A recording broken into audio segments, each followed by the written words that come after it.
know, I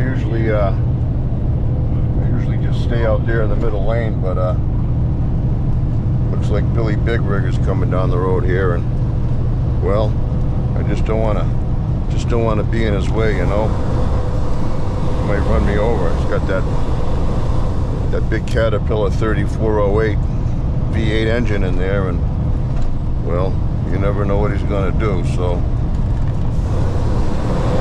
there he comes.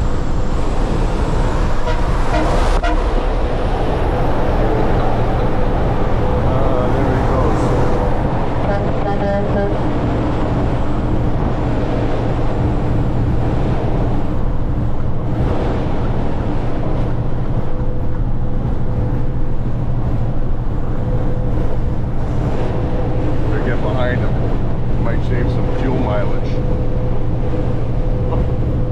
Oh God. Just a couple more paychecks and I'll have a truck just like him.